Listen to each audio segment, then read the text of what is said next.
And ladies and gentlemen, boys and girls, welcome to the Xperience Hockey Talk. Michael here, and you're listening to us on the WBGR Sports Network at WBGRsports.com and on the WBGR Sports app, which is available on both Google Play and iTunes. Links are up on the Xperience Hockey Talk Facebook page for you for that. And of course, normally you'll be watching us on Facebook Live, but because of my commitments to AwesomeCon, this is a pre-taped episode. So for all of you on the Xperience Hockey Talk Facebook page, you're seeing an exclusive video of me actually recording this episode. So while we are on the air, you can also watch the video of me recording this show. And of course, normally you would see Bernie. Bernie isn't here.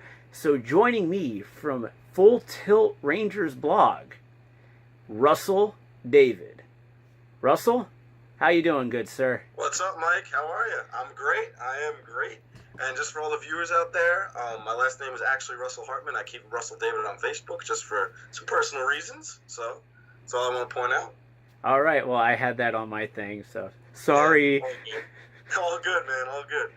So, you know, Russell, we have a very interesting thing ahead of us right now. We have, we just had Game 6 in the Stanley Cup awarded. We have some New York Rangers news, which is actually the big reason why I want to bring you on the show this week, with Dan Girardi being bought out. Plus, we also have the expansion draft that's happening next week as well. But let's start off with the Stanley Cup Finals, Game 6 in Nashville. The Pittsburgh Penguins going in with a 3-2 series lead over the Nashville Predators. And I have to admit, the first period was a very good back and forth period for both teams. I mean, shots were 9-8 in favor of the Penguins. Faceoffs were 12-7 in favor of Nashville. Hits were 17-8 in favor of Nashville.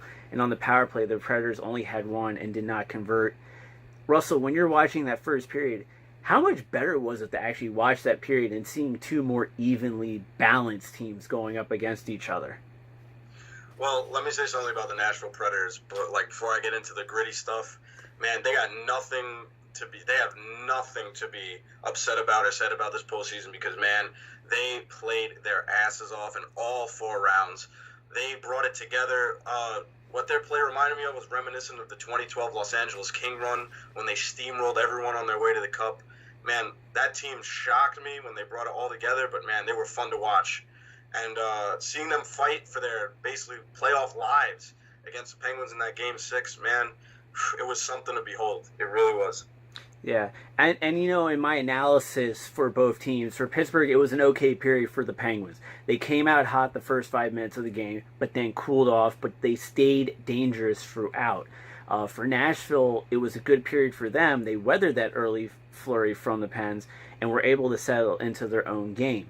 For Pittsburgh, what I felt that they needed to do was they needed to do much better in the face-off circle, and they need to continue getting shots on net that are making Pekka Rinne move around in that crease, because that's how they've really been getting a lot of the goals, especially with a lot of the screens that they put on him. In regards to Nashville's needs, the Predators need to clean up their entries into the Penguin zone.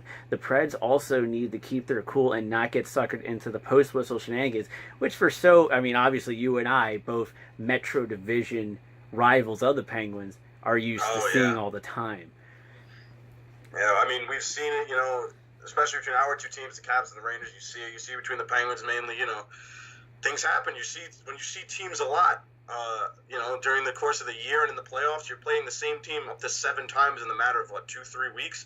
Tensions rise, things get hot, players get under your skin. It's no surprise that both teams are trying to bait the other into getting that one penalty or another, Yeah, and then we go into the second period, 1:07 into the second period. A blown call by the referee, due to the referee being out of position, cost the Nashville Predators a goal and the potential to take the 1-0 lead in the game. And then shortly after that, Connie Sherry was called for tripping. The period would end still 0-0. Shots were 21-19 in favor of Pittsburgh. Faceoffs were 26-11 in favor of Nashville. Hits were 20-17 for Nashville, and on the power play, Nashville was 0-2. Now, before we hop into the referee, because we want to talk about Game 1 as well in a little bit. Right. the Penguins only won 4 faceoffs in this second period. 4. Incredible, like, and the fact that it's part of what drives possession. You need to gain the puck right on faceoff, because once you do, you have the puck. You can start to make the plays. The fact that it was still 0-0 with 2 power plays awarded to Nashville as well, man, that is, you can call it what it is. It's luck, but well, I mean, not only that, but when you look at Nashville trying to get in the zone against Pittsburgh, they had a lot of difficulty. They got some good scoring chances, but Pittsburgh didn't make it easy for them to get in the zone. And that's a key thing. You need to get in that zone in order to, generate those scoring opportunities. And I don't think that they were really able to do that because of how, Pittsburgh without Letang and with the injuries that this team had, that you could see that they kind of went more into a defensive shell of let's try to keep everything out of our zone. And it worked. Of course. I mean, Letang, he's in a class with someone like your Erik Karlsson and Victor Hedman when he's fully healthy. The guy knows how to drive the play. He's a crucial component of the Penguins being as successful as they have been over the past, 10 years now, since Crosby and Malkin have been on the team together, basically? About 12 years, yeah. Almost 12. Yeah, 12, over a decade that team, that core of that team has basically been together. And when you think about, obviously, everyone knows what happened in Game 6, how the Penguins ultimately ended up winning, but the fact that they did that without Christopher Letang is huge, because that guy, when he is on, you can argue he's a top 5 D-man in the league. He's that good. Yeah, and then for the analysis for the second period, this was another good period for the Pittsburgh Penguins. They outshot the Predators and had some quality scoring chances. However, Mike Sullivan used his timeout, which was very questionable at the time. I mean, let's talk about that. He used his timeout in the middle of the second period. So it took away his ability to do a coach's challenge, and God forbid, if this game went into overtime, they don't have a timeout.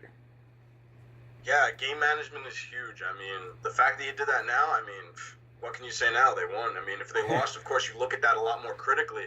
But, you typically save your timeout. Most coaches do for the third period, or God forbid if the game ends up going to overtime and players need a rest. But, Mike Sullivan, I think I read somewhere he's the first coach to go back-to-back Stanley Cups with his first 2 seasons with a team since, I think the Toe Blake. 60s? No, since Toe Blake, right? If I reread it right, it was Toe Blake in 1956 and 57 with the Maple Leafs. So I was like, wow, that's a good statistic to have in your side. Yeah, it's incredible. We see with these mid-season coaching changes, it happened before with Dan Bilesma, and it happened again with Mike Sullivan last year. The Penguins know what they need to do. They know who they have to hire, and ultimately, Mike Sullivan, he knows how to get it done. Yeah, and then going into the third period, the Penguins took 2 penalties, a tripping penalty on Ole Mata and a roughing penalty by Trevor Daley, which resulted in a 5-on-3 that Nashville could not capitalize on. Then at 18:25, with a minute 35 seconds left in the game, Patrick Hornqvist would score his 5th of the playoffs, and a very lucky goal at that too, when he shot the puck from behind the net, hits the back of Pecorine, and goes in the net. It was definitely one of those things where I remember watching the game with a few of my friends, and I remember saying before the third period started, just based on how the game was going, I said to him, watch that goal. Watch whatever goal happens. It's going to be done by one of these gritty guys.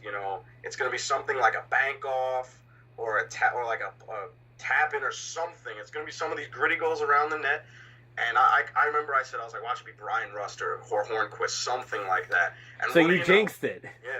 Yeah, I knew it. I was like, it's going to be something like that because of just the way I saw the game going. And what do you know? Hornqvist eventually ends up getting the goal, man. It was, and against a goalie like Pecorine to get a goal like that, man, that's brutal. It's just brutal.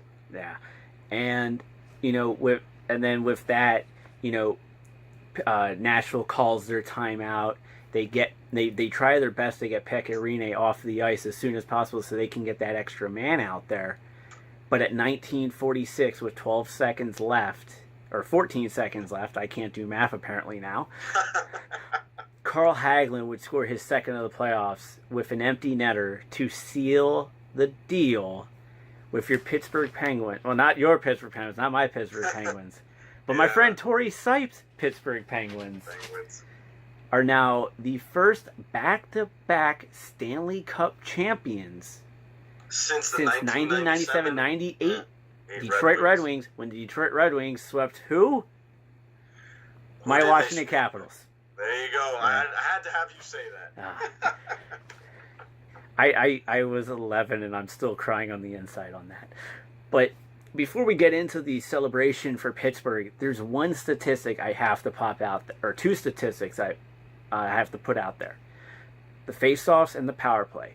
Nashville was 0 for 4 on the power play. Pittsburgh did not have a single one. So Pittsburgh won this game without a single power play and by killing off 4 Nashville penalty power plays, one of which was a 5-on-3.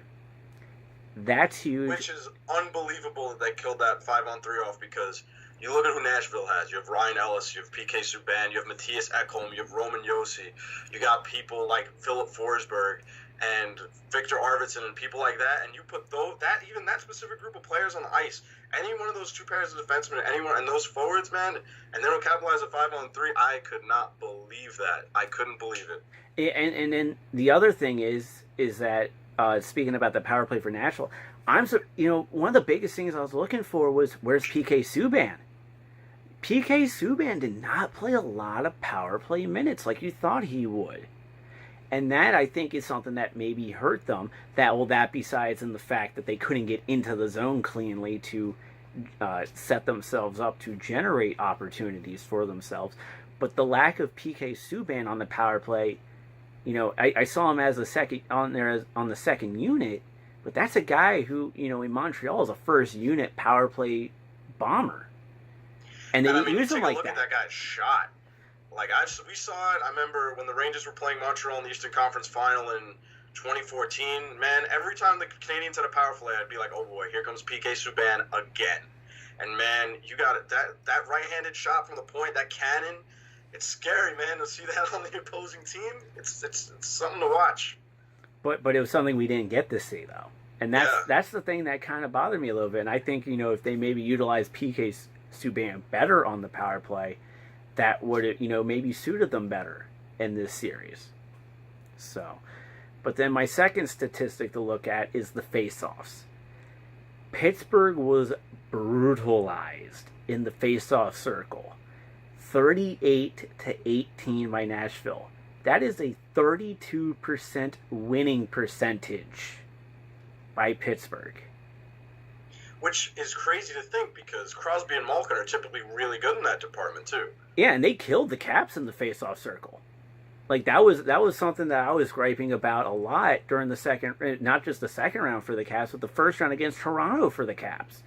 Was, you got to do better on your faceoffs, because without winning faceoffs, especially the ones in the offensive zone, you don't create the possession you want. You don't get the setups that you want. And Pittsburgh, with a 32% winning face-off winning percentage, was able to pull off a really gritty 2-0 win. 1-0 if you don't include the empty netter. And you know what hurt too about Pittsburgh's final goal, which was even worse for all the Ranger fans watching, is, like you said, who scores that goal? Carl Hagelin. And Carl Hagelin was someone who I forget if it was last summer now when that trade went down with the Ducks. Yeah, it was the summer of 2015, and 2 years ago. Hagelin was traded to the Ducks, only to be traded to the Penguins, I believe, either before the trade deadline or at the trade deadline. I think it was at the deadline or maybe a little before. I think it might have been a little before, and he just tore it up in Pittsburgh, won a cup, and then wins another cup this year. Right? I mean, as Ranger fans, I'm happy for Hags. We loved Hags when he was here.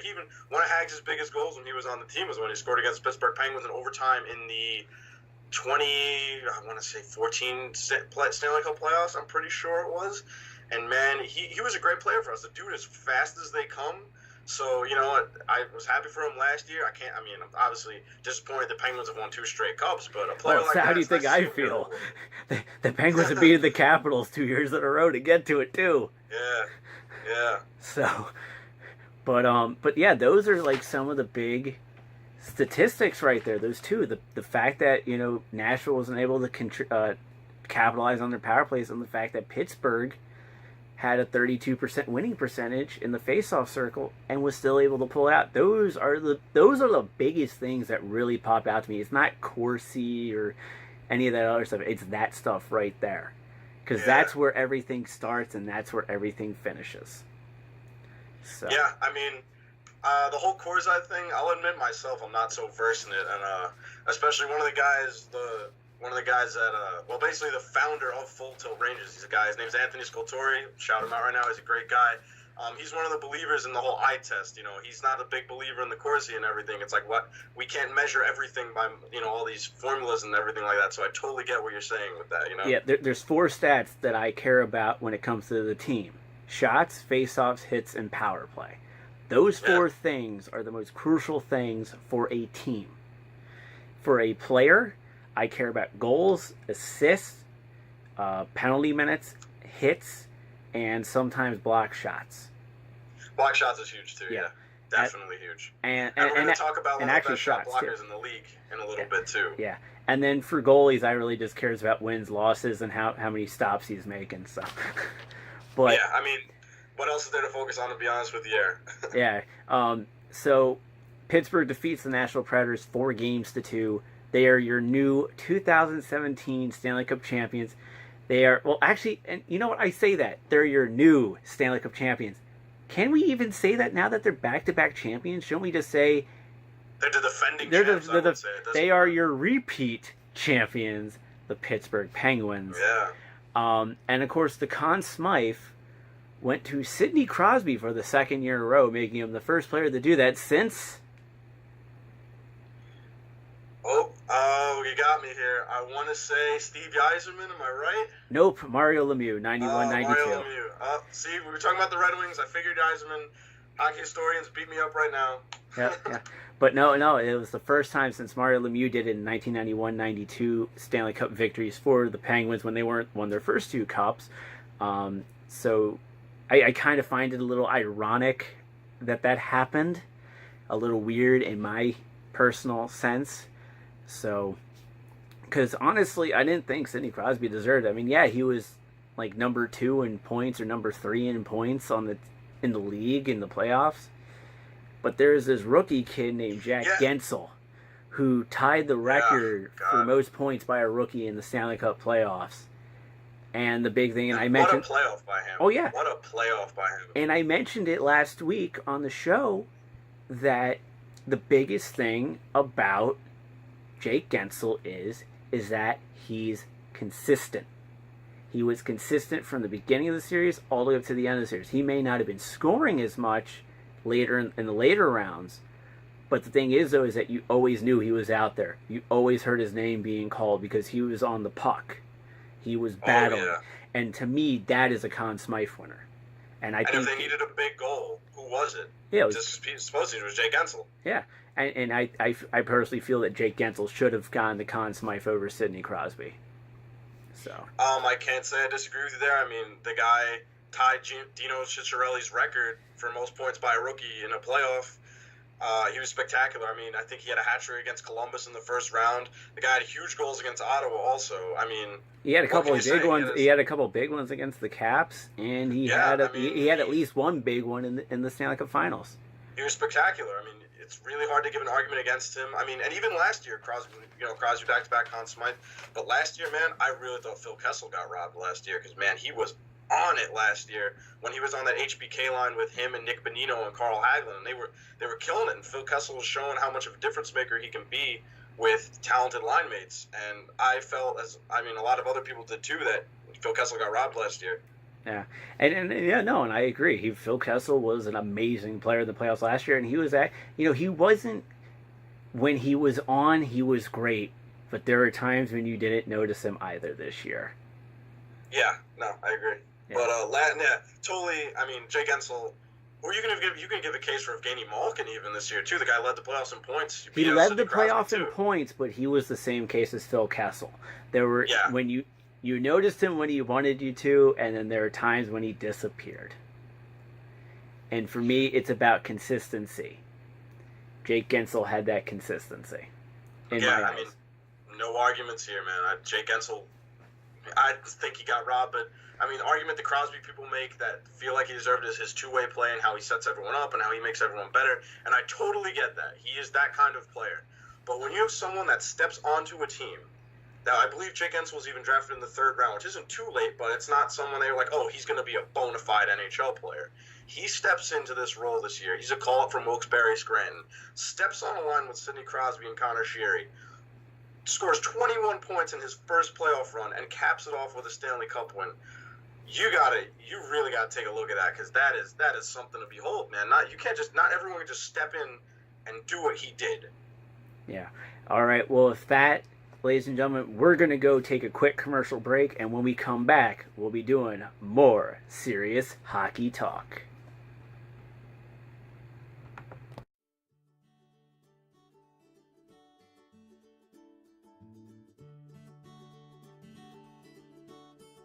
Ladies and gentlemen, boys and girls, Thursday, June 22nd through Saturday, June 24th, the Dutch Family Restaurant is holding their annual Summer Pig Roast Weekend. Come to 12613 Wisteria Drive in Germantown, Maryland, and enjoy some amazing barbecue brought to you by the Dutch Family Restaurant. And as a special bonus, if you mention the Xperience Hockey Talk, you'll receive $1 off a barbecue pork sandwich. For more information and to look at Dutch Family Restaurant's regular menu, visit them on Facebook today.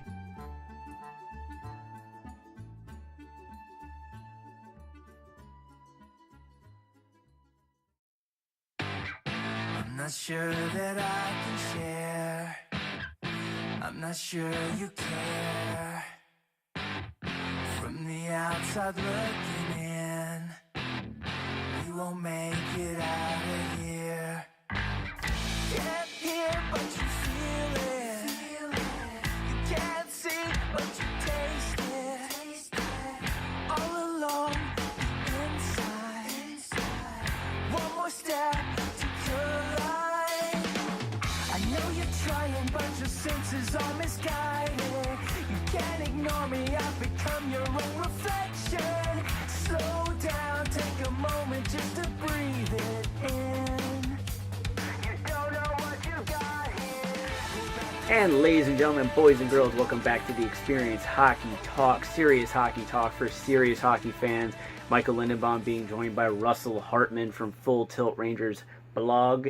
And of course, real quick, we want to thank the bands I Shine and Crimson Orchid for their music that you hear before and during the commercial breaks.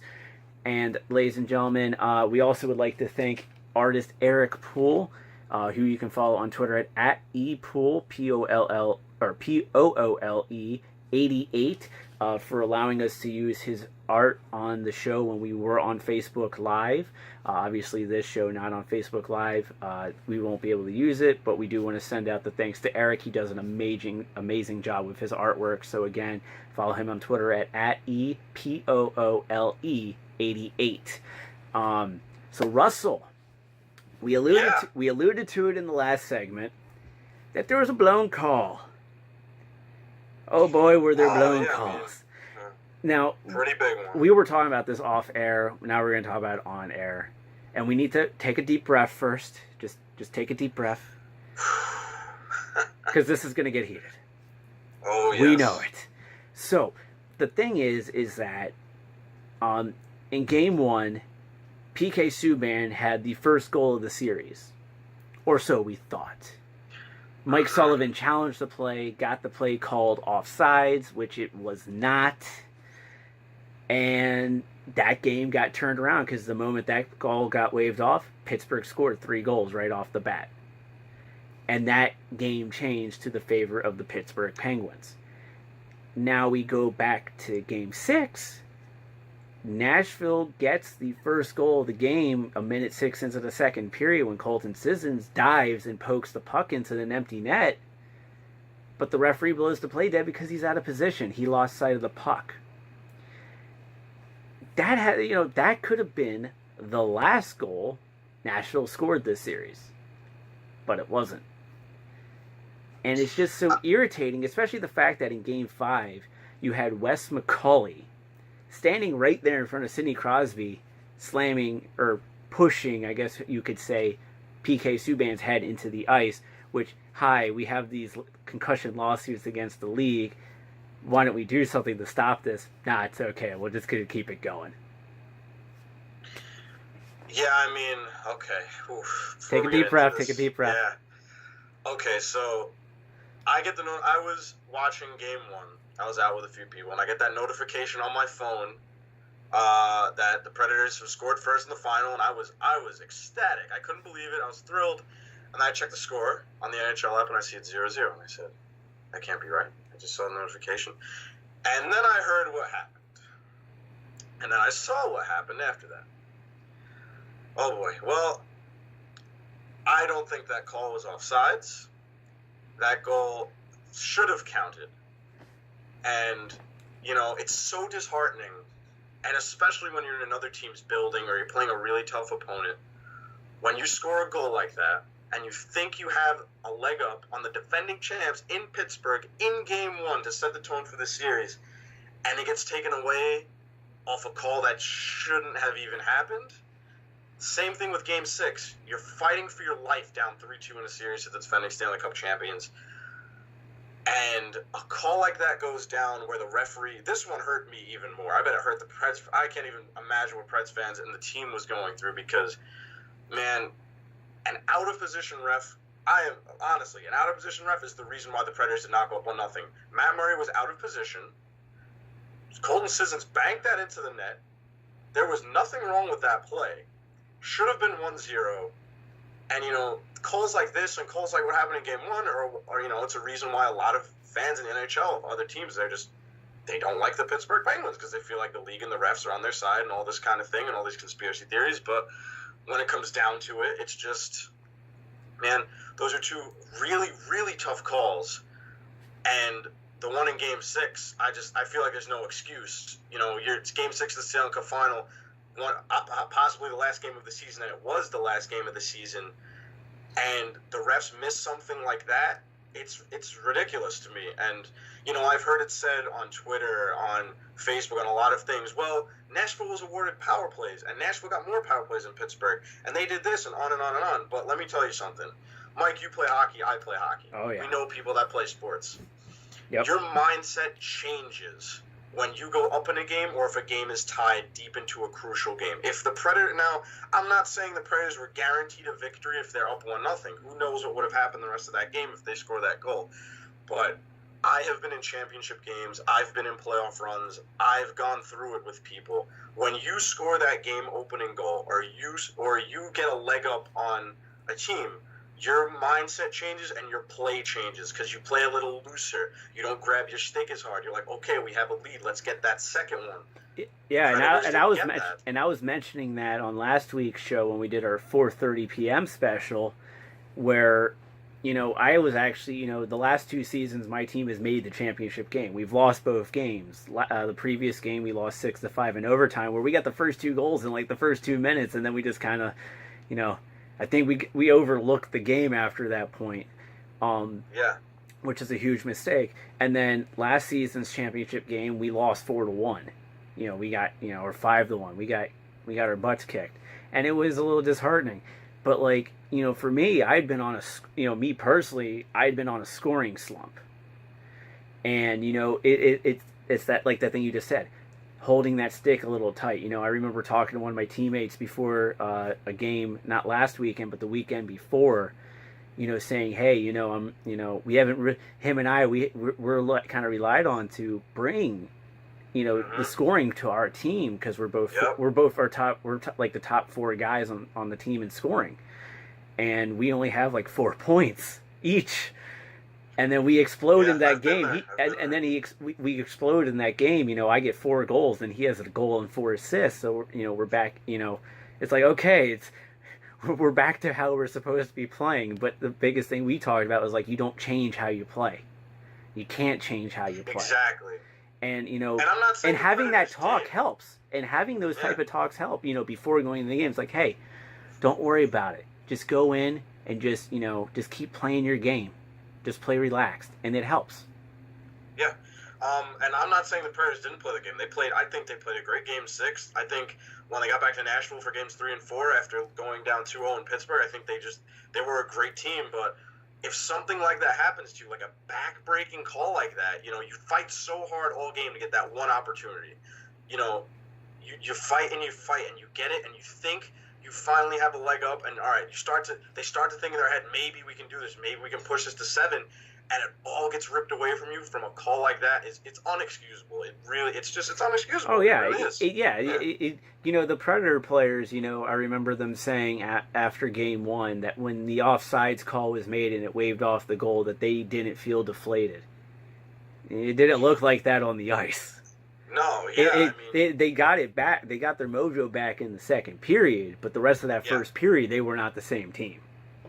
Because sometimes after some of that, you need a reset. Like I remember, I've been in games where it'll be late in the second, early in the third, and the opposing team will get that goal. The one that puts them up. My coach will take a timeout. He'll have us breathe. He'll just tell us to refocus. We can do it, and you go back into it. Sometimes you need a mental reset because, it's a war out there. Hockey's a war. It's not. If you're on the ice, especially if you play out there, if you're a roller player, ice player, professional, anything. It's a game of emotion, and when something like that happens, your emotions take a dive at that moment. It does. The moment you said that hockey is war, the first thing that popped in my mind is that first sentence in Fallout. War never changes. Yeah. So it was like, yeah, and it's true, the wars are always the same, and it's like I've only won one championship in all the years I've been playing hockey. Yeah. And I've had those heartbreaking games trying to get into a championship game. I've had the heartbreaking moments in the championship games. I've been on teams that went winless an entire season, which are even that. You want to talk about tough? Be on a team that can't even win. You have all the right pieces, it just isn't coming together. I remember I had a specific season.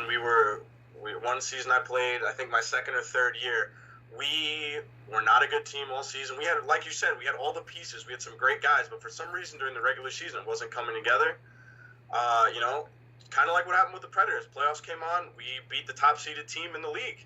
It's a whole back and forth. It's like it's when you gel, when you come together. It's something to behold when it comes together. Yeah, and then, but we got to look at a lot of the other stuff that the referees were not calling. I mean, Game 5 things you can clearly tell got out of control. Game 5 really did get out of control, and really that's because the refs didn't do what they're supposed to do at the beginning of the game. People always go, oh, well, the referees are deciding the games. You want to know how the referees are deciding the games? It's by not calling the stuff that needs to get called. Because if the referees call, for Sidney Crosby, PK Subban, if they had just done matching minors, Crosby for roughing and Subban for holding, and not give Pittsburgh a power play, because I didn't see where a power play. I didn't see where a power play came into play on that. Right then and there, you just set the bar and go, hey guys, we ain't going to take it. But instead, because a power play was awarded, I don't think that message got across to both teams. And as the game went on, it got chippier and chippier and chippier to the point where you had fights a lot. You had, Carl Hagelin looking like Cousin It getting punched in the face. Sorry, that's just how it looked like to me with all that hair. No, it's totally okay, but I get what you're saying about with the refs because you got to call it from the beginning. They have to call it. Yeah, that's what you're saying. Call it from the beginning. Call it right from the beginning. If it was coincidental minors, if they both went off, fine. Call it that way. You're setting the example. Neither of you do it again.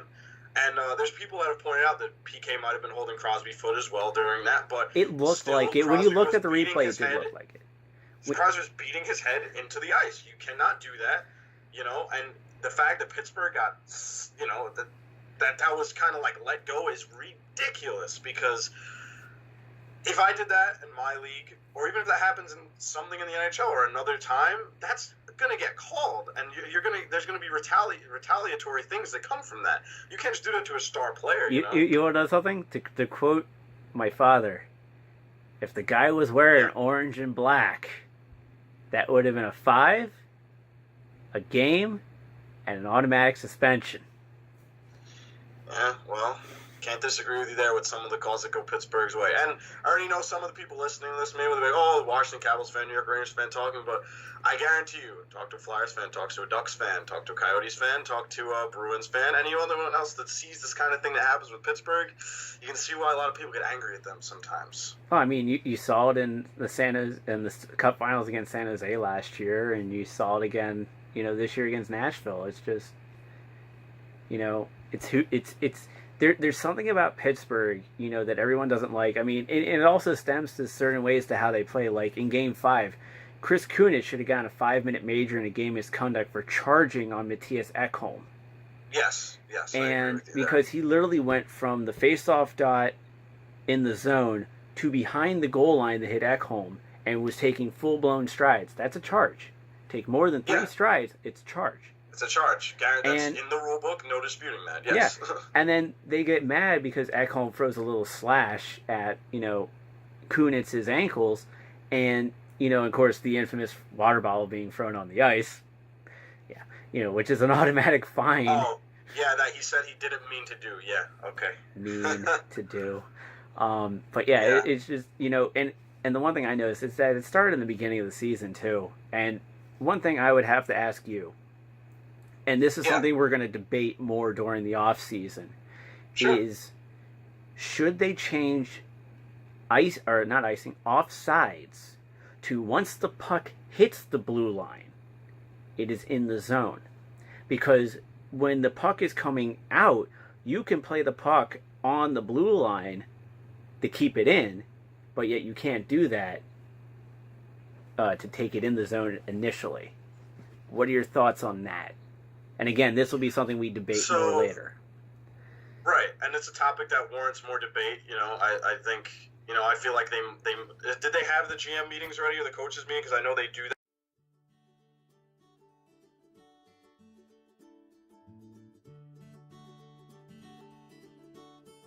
Ladies and gentlemen, boys and girls, Thursday, June 22nd through Saturday, June 24th, the Dutch Family Restaurant is holding their annual Summer Pig Roast Weekend. Come to 12613 Wisteria Drive in Germantown, Maryland, and enjoy some amazing barbecue brought to you by the Dutch Family Restaurant.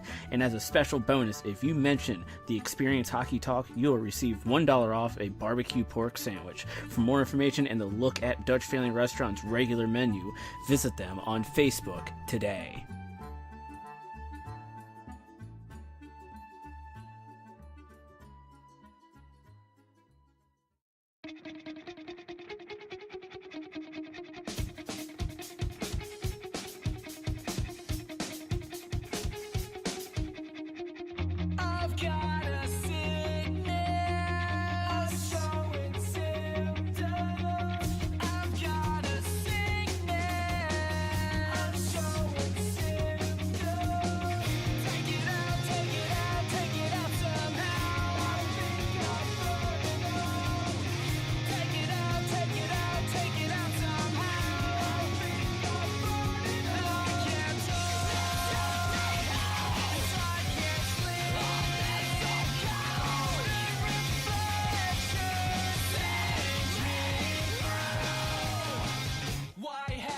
And ladies and gentlemen, boys and girls, welcome back to the Xperience Hockey Talk, Serious Hockey Talk for serious hockey fans. And real quick, as I mentioned on the audio version that everyone heard on WBGRsports.com, the video cut out. My camera's battery got too hot to handle the show.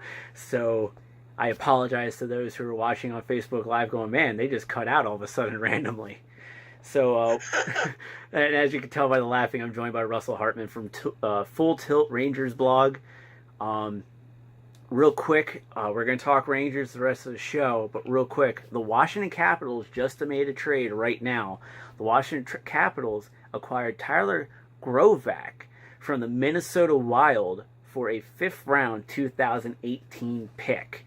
I will elaborate more on this on a later time, but I want to take this time to talk with Russell now about a major thing that happened today on Wednesday, June 14th, with the New York Rangers, which actually sent shockwaves around the National Hockey League, which is the New York Rangers buying out longtime defenseman Dan Girardi.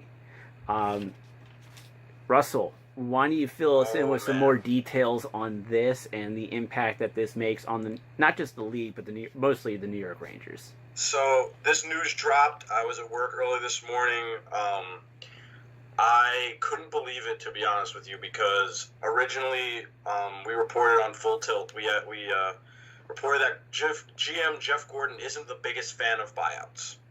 And this news was kind of shocking because, number one, neither Dan Girardi or Mark Stahl were asked to waive their NMCs on Monday before the 5 p.m. deadline. So to get that notification that Dan Girardi got bought out was really shocking. Now, what does this mean for the New York Rangers in the National Hockey League? Well, it means that the New York Rangers are now bigger players in the Kevin Shattenkirk sweepstakes now. It means that Brendan Smith is most likely to be re-signed this week and protected in the expansion draft. It means that maybe there's a deal in the works with Mark Stahl going to another team now since he wasn't the one bought out. It means that, Nick Holden, something might happen there. There's rumors that Kevin Kline is thinking of retiring as well or finishing out his career in Europe. So this signifies what basically TSN insider Bob McKenzie has been saying, that the New York Rangers are going to be huge players this offseason, because it's no secret that team needs help on defense. Because, let's face it, during the Ottawa series, a lot of their defense got exposed. When you're up by what they were, they had two two-goal leads in Game 2 against Ottawa. There were, throughout the whole plays against Montreal, there were bad plays, and ultimately it ended against Ottawa because the defense couldn't hang and defensive deployments were not what they should have been. So Dan Girardi, for people that don't know, for Caps fans out there listening or other fans out there listening, Dan Girardi was a Ranger for 11 years. The man was an undrafted free agent, a member of the London Knights before he came to the NHL. You can't say more about the guy than that. He was a warrior. Put his body on the line the guy put his body on the line every night that he was on this team. He battled, he blocked shots. He's one of the team leaders all time in playoff games played. He was a phenomenal player, but, everyone slows down. Yeah, and that was something that, was noticed, starting a couple seasons ago, that Dan Girardi's speed has gone down dramatically. It just wasn't a slight incline. It was a dramatic drop in his speed. Yes. And some can say the same with Mark Stahl as well, especially after some of the injuries he's had. Mark Stahl, a few years ago, a shot was deflected, and he got hit in the eye under his visor, I'm pretty sure. I don't even remember if he was wearing the visor, actually, to be honest, at the time. But he got a pretty bad injury, and he was out during a big chunk of the 2012 season and came back for the Winter Classic. He came back on New Year's Day when the Rangers played the Philadelphia Flyers at Citizens Bank Park. And Mark Stahl hasn't really looked like he used to before that happened. Injuries happen, so it's not like just suddenly the guy turned. It was, again, like Dan Girardi, it was a decline. Well, the other thing that didn't help Mark Stahl was getting concussed by his brother Eric at the same time.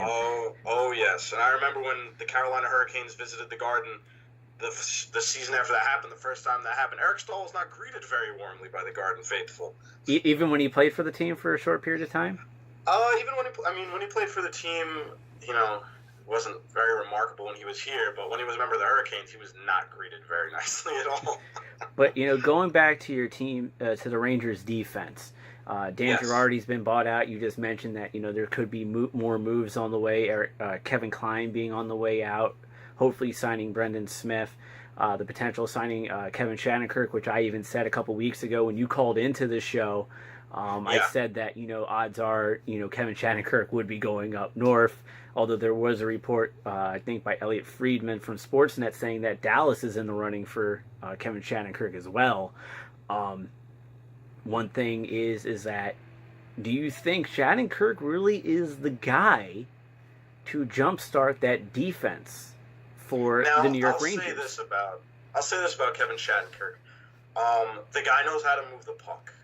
He's a right-handed defenseman. He's relatively young. He hasn't turned 30 yet. And an important thing to say about the New York Rangers is our captain is a guy named Ryan McDonough. Maybe you've heard of Ryan McDonough. Maybe. I think I have. So, I don't know yet. Yeah. Can you refresh my memory on this one? Isn't he that guy? I don't know. He's that guy who, the Rangers traded Scott Gomez to Montreal for, and Montreal fans still get upset whenever you mention the trade. So basically, Ryan McDonough has been, in my eyes, one of the best defensemen in the National Hockey League for many years now. About 4 or 5 years now, he's been at the top of his game. The guy is a workhorse on defense every night. Now, he's not an Erik Karlsson type player. He's not a Chris Letang type player. He's not flashy with the puck. But, man, he is tasked always with shutting down people like Alexander Ovechkin or Sidney Crosby or Getzlaf and Perry or people like that. If the top forwards are out for the opposing team, Ryan McDonough is out there fighting them. Now, one of the things I like to point out is that 65% of Ryan McDonough's 5-on-5 hockey playing career for the New York Rangers has been played with Dan Girardi. Now, in the beginning, when Dan Girardi wasn't on this decline, when Dan Girardi was a solid hockey player and a top 2 defenseman, that was a rock-solid pairing. They were great every night, in and out, but as the decline started for Dan Girardi, Ryan McDonough's been bogged down a little bit. Now, is Kevin Shattenkirk the answer on that side? Is he going to make the Rangers right back into that upper echelon? You know, I can't say definitively yes or no, but when you have a player of that caliber who can move the puck and shoot the puck and quarterback a power play like that, playing with someone like a Ryan McDonough type player who can now focus more on his defensive aspects and leave the rushing to someone like Shattenkirk, you have the potential for an extremely deadly top pairing, extremely deadly, who can do it all. They can shoot, they can rush it, they can defend. I mean, it's something that I hope we get to see in New York next season. Well, how's this? Let's put on our GM caps real quick. The Caps still technically have the rights to Kevin Shattenkirk until July 1. And we'll trade him to you for like a first round pick because we kind of need those here in Washington. Oh wait, that's right. You guys don't. You don't have any first rounders either. I believe this is the first year we're drafting in the first round since 2012 when we got Brady Shea. I could be wrong, but I believe that's the last time we picked in the first round. But I mean, if I'm GM Jeff Gordon and I'm really confident, I'm calling up Brian McClellan and I'm saying, look, I think we can get this guy. You know, I think relatively, what do you ask for? 4th or 5th round pick maybe gets it done. I don't know. What do you think, Mike, for rights? I mean, honestly, I would ask for at least a 2nd or 3rd because, quite honestly, that's what the Caps ain't picking until the 4th round in this year's draft. Oh wow! I didn't realize you guys didn't pick in 1, 2, yeah, 3. we ain't picking in the first 3 rounds. So if we can at least snag a 2nd or 3rd rounder, you know, I would be happy with that because. You know, I mean, from a Caps fan perspective, yeah, I mean that's you know, and not only that, but not only that, but you know, look at what the Caps also gave up for Kevin Shattenkirk. They gave up a young kid in Zach Sanford. You know, I believe we gave up a 2nd rounder and a conditional 2nd rounder at the same time. So like, there's other picks involved. You know, it's like, if we can kind of get a 2nd round pick back, you know, that would, you know, at least make it go okay. We had him for the playoff run. He ain't going to re-sign with us. Let's at least get something out of him.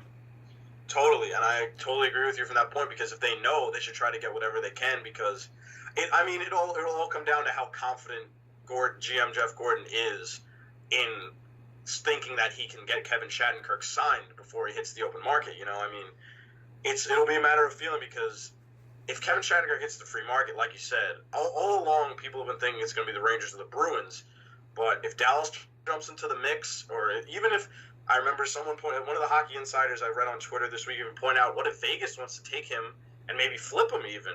You know, there's a lot going into it. Vegas has all the cap space in the world right now that they could use. So I hear a team in Arizona has a lot of cap space too because a certain contracts finally expired. Yeah, no, I mean, look. If it's about the money for Shattenkirk, he's got options. There's not someone that's not going to pay the guy. But if it's about winning, I mean, then it's also a whole other thing because, you know, the Rangers close or the Bruins close. I mean, there's Dallas close. But the ultimate thing, I think, for Shattenkirk right now, and from what everyone's been hearing over the course of the past year, is does he want to play for his hometown team? And if he's willing to, and if he's willing to take a pay cut, I think it gets done.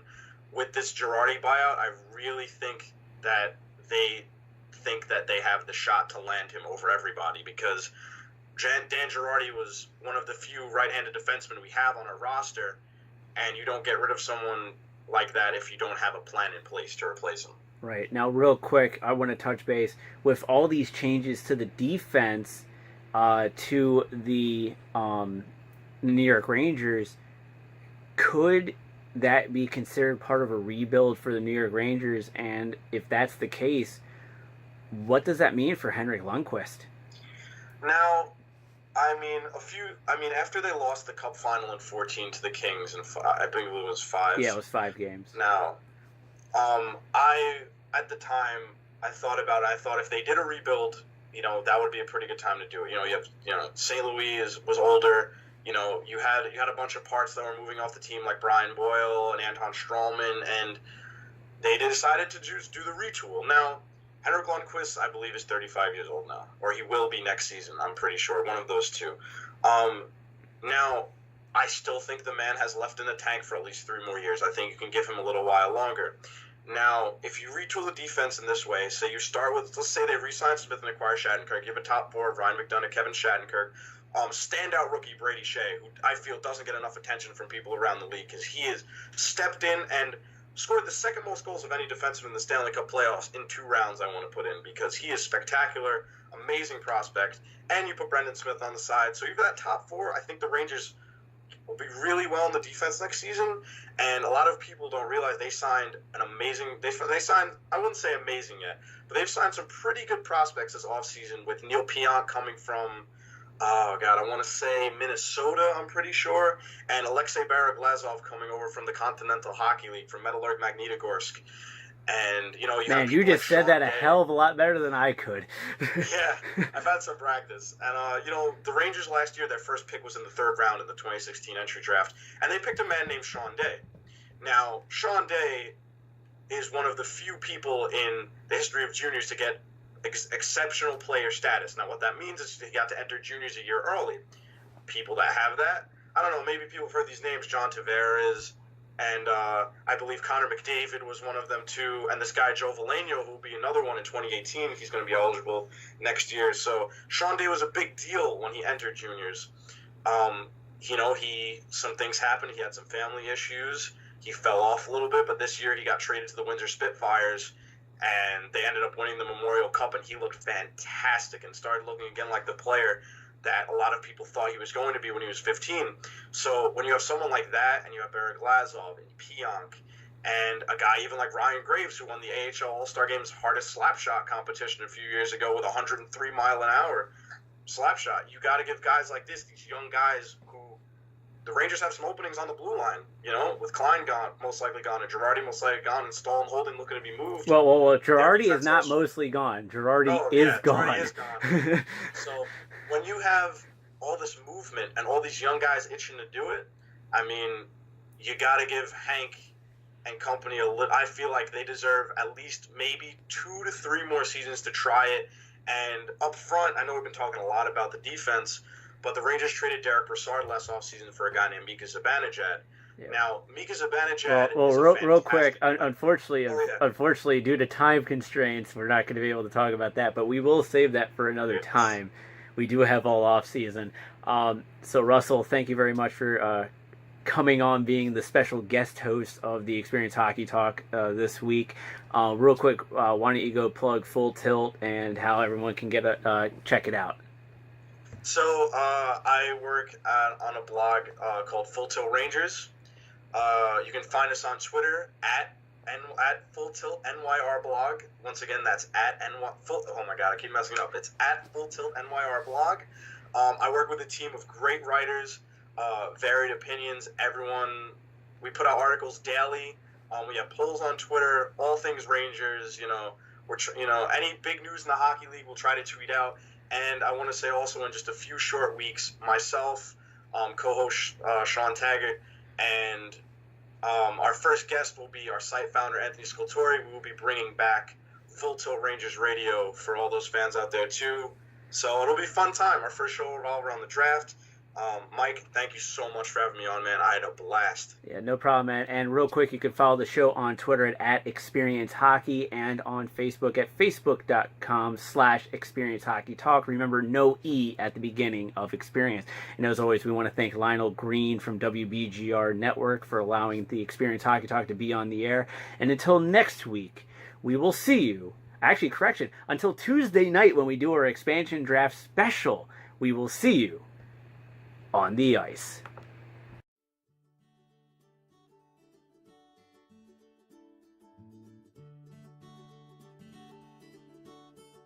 Ladies and gentlemen, boys and girls, Thursday, June 22nd through Saturday, June 24th, the Dutch Family Restaurant is holding their annual Summer Pig Roast Weekend. Come to 12613 Wisteria Drive in Germantown, Maryland, and enjoy some amazing barbecue brought to you by the Dutch Family Restaurant. And as a special bonus, if you mention the Xperience Hockey Talk, you'll receive $1 off a barbecue pork sandwich. For more information and to look at Dutch Family Restaurant's regular menu, visit them on Facebook today.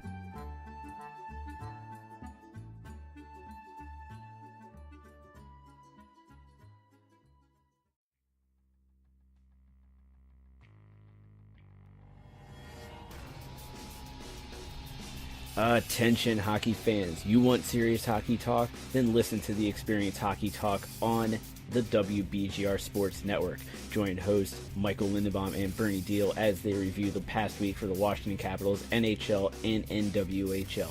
You can listen to the Xperience Hockey Talk at 11 a.m. every Saturday at the WBGRsports.com and on the WBGR Sports Network Facebook page. For more information, visit facebook.com/Xperience Hockey Talk.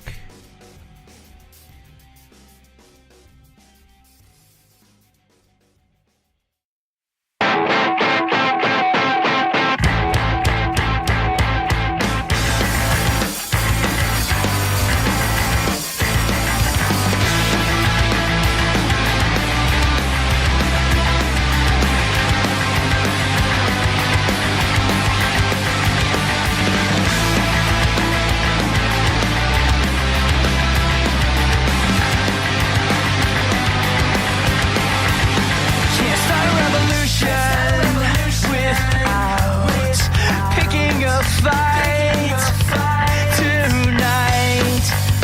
We're not a substitution.